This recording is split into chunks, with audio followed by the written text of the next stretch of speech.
बार अगर चूक गए तो आने वाले दिनों में हिंदुस्तान में इलेक्शन होंगे या नहीं होंगे।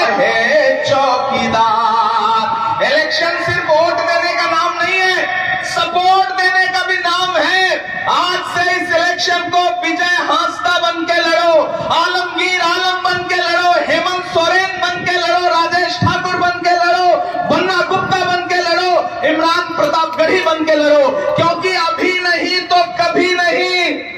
इस बार अगर चूक गए तो आने वाले दिनों में हिंदुस्तान में इलेक्शन होंगे या नहीं होंगे, इसकी कोई गारंटी नहीं है। सरकार के मंसूबे अच्छे नहीं हैं, इसलिए आखिरी मौका समझ करके लड़ो इस इलेक्शन को।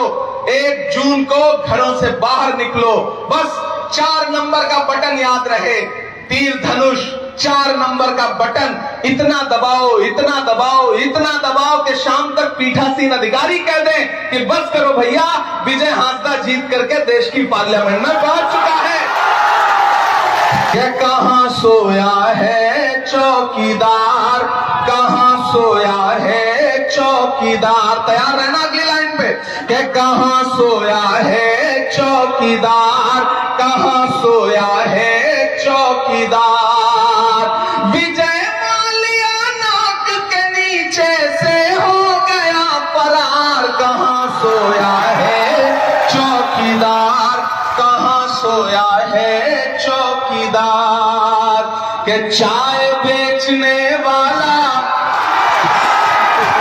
अच्छा, बहुत समझदार है, मैंने अब तक नाम नहीं लिया है, लेकिन ये गुमानी के लोग हैं भाई, अच्छे अच्छों का गुमान उतार देते हैं, तोड़ देते हैं। मैं सलाम करता हूं, आप इस तपती दोपहरी में इतनी बड़ी तादाद में यहाँ इकट्ठा है, और खासतौर से माओ बहनों को जो छतों पे मौजूद है उन सबको शामिल करता हूं इन मिसरों में। कि चाय बेचने वाला पूरा भारत बेच रहा है।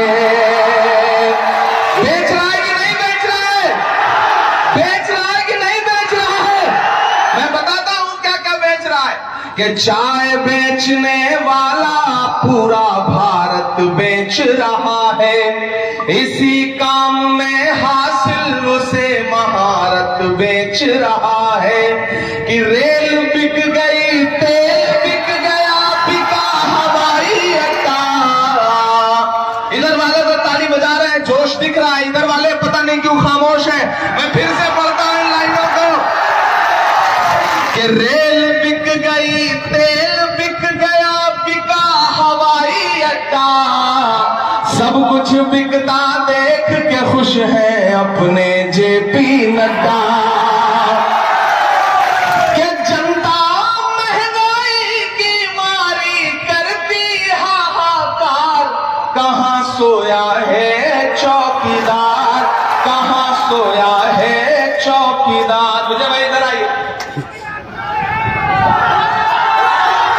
देखो यार, एक बात बहुत जज्बाती तौर पे आपसे कहता हूं, मैंने इस इंसान को देश की पार्लियामेंट में हर दिन आपके मुद्दे पर लड़ते हुए अपनी आंखों से देखा है।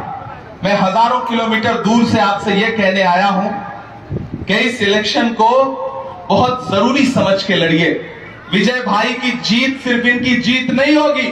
1 जून को जब आप घरों से निकलोगे और इन्हें तीर धनुष के सामने वाला बटन दबा करके देश की पार्लियामेंट में पहुंचाओगे तो आपका दिया गया एक वोट सिर्फ इनको नहीं मिलेगा, शिबू सोरेन साहब को मिलेगा, हेमंत सोरेन साहब को मिलेगा।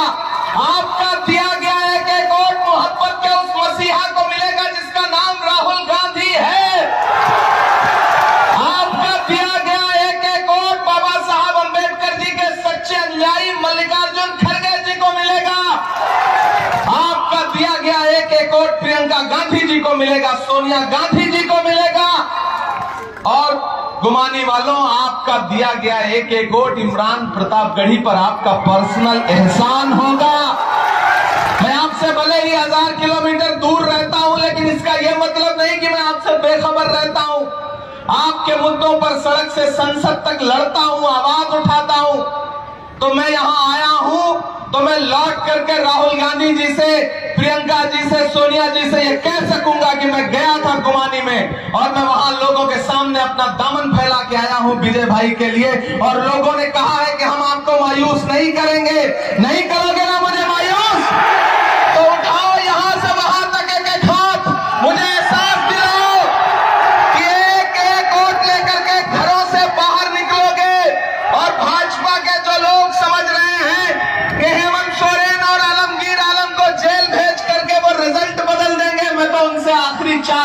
पढ़ के कहना चाहता हूं कि दायरे में सिमट के आएगा। तैयार रहना। ये चार मिसरे विजय भाई पर भी लागू होंगे, आलमगीर आलम साहब पर भी लागू होंगे और हेमंत सोरेन साहब पर भी लागू होंगे। इमरान जो मिसरे पढ़ रहा है, एक एक हाथ तो कसम देता है, कोई भी हाथ खामोश नहीं रहेगा। आपकी तालियों का शोर जेल की सलाखों के अंदर तक पहुंचे और दिल्ली तक भी पहुंचे। मैं पढ़ता हूं कि दायरे में सिमट के आएगा, हर रवायत से हट के आएगा, हर रवायत से हट के आएगा। आंधियों को जरा खबर कर दो, तैयार रहना अगली लाइन पर, कि आंधियों को जरा खबर कर दो, शेर वापस पलट के आएगा, शेर वापस पलट के आएगा। बहुत शुक्रिया, बहुत मोहब्बतें।